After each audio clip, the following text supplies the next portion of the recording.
عمر عیوب صاحب نے تفصیل سے بات کی ہے. بہت افسوس کی بات ہے کہ ہمارے ایک لافل جو قانون جین مینول کے مطابق ہماری ملاقاتیں ہونی تھی وہ نہیں کروا رہی. عمر عیوب صاحب نے تو تمام جو پاکستان کے حالات ہیں اس پہ پورا تبصرہ کیا ہے. میں صرف اتنا کہتا ہوں کہ اس وقت جو پاکستان میں امن و امان کی صورتحال ہمارے صوبے خاص کر مرج ایریا، بارڈر ایریا اور بلوچستان میں آپ دیکھ رہے ہیں کہ روز آپ کو ملیں گے کہ ہمارے افواج کے جوان شہید ہو رہے ہیں، پولیس کے نوجوان شہید ہو رہے ہیں اور سویلین کی جو ہے نا شہادتیں ہو رہی ہیں. بلوچستان میں بھی یوں صورتحال ہے.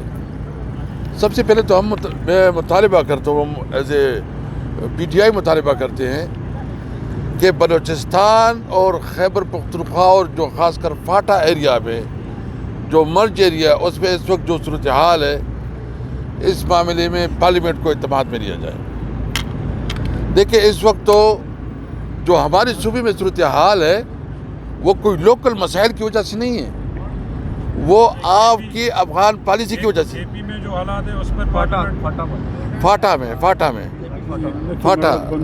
فاٹا میں مرج ایریا جو ہے یہ سارے جو کچھ ہو رہا ہے بلوچستان، یہ سب کچھ جو ہو رہا ہے یہ افغان پالیسی کا نتیجہ ہے، یہ فارن پالیسی کا نتیجہ ہے. آپ کو یہ فارن پالیسی، افغان پالیسی پوری پارلیمنٹ کے سامنے رکھنا چاہیے تاکہ پتہ چلے کہ آپ کدھر غلطی کر رہے ہیں. یعنی ہمارا صوبہ ہے بلوچستان ہے، ہمارا تو مین اکانومی چلتی ہے افغانستان اور ایران کے ساتھ کاروبار پہ.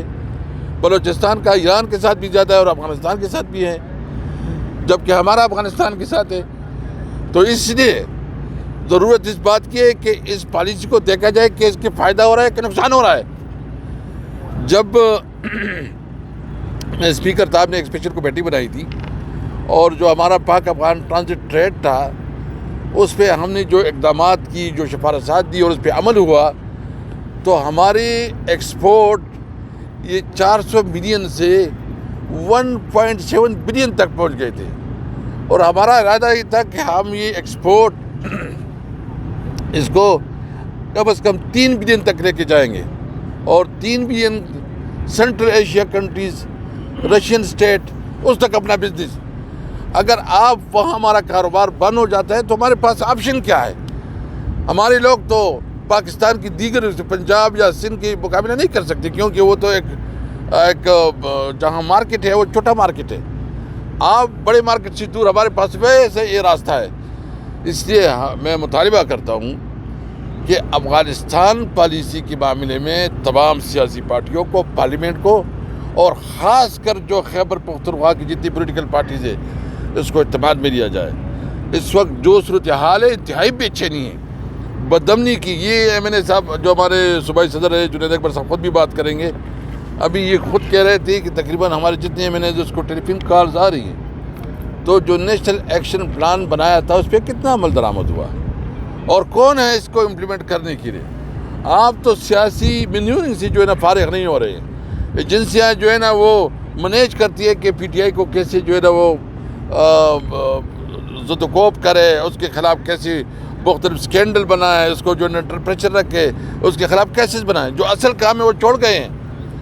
اور سب سے انٹرسٹنگ بات یہ ہے کہ اس وقت جو پورے یہ صرف خیبر پختونخوا کے نہیں، آپ سندھ میں دیکھ کے کچے کے ڈاکو ہیں، آپ پنجاب میں دیکھ کے کچے کے ڈاکو ہیں.